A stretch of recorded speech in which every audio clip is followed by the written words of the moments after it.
it once again.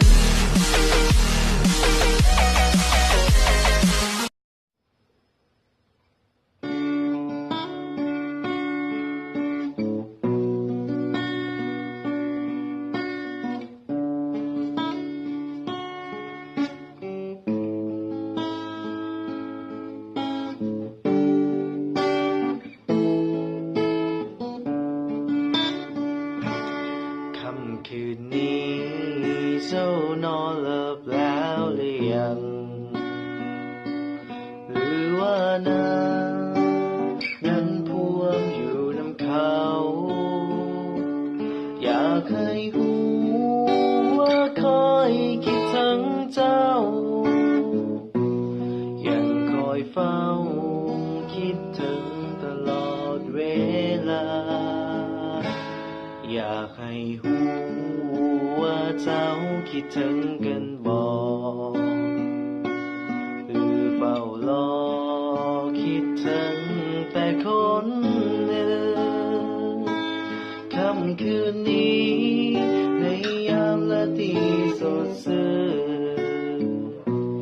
ทุกค่ำคืนอยากบอกว่าคอยคิดถึง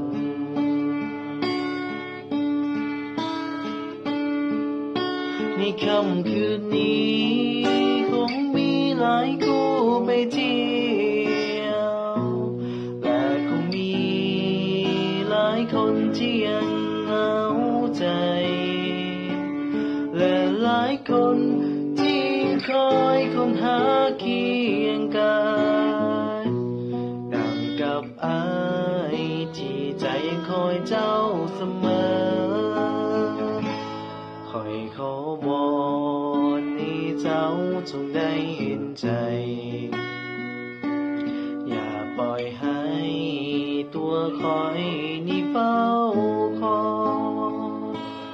จงบอกมาคนตายได้เลื่อนลอ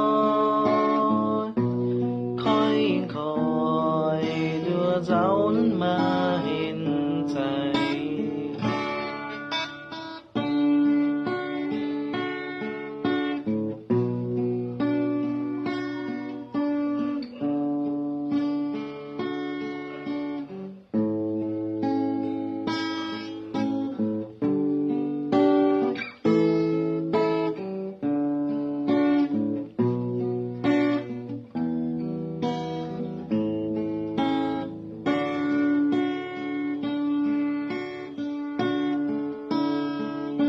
ในค่ำคืนนี้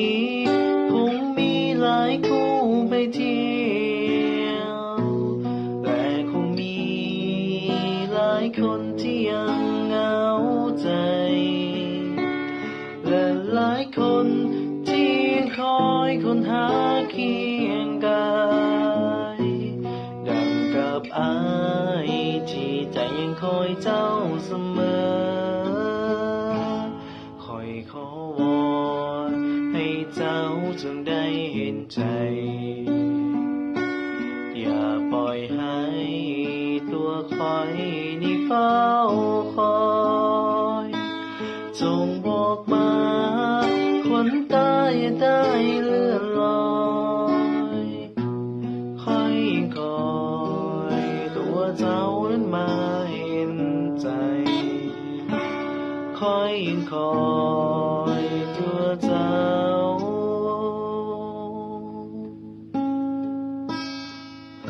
นั้นมาเห็น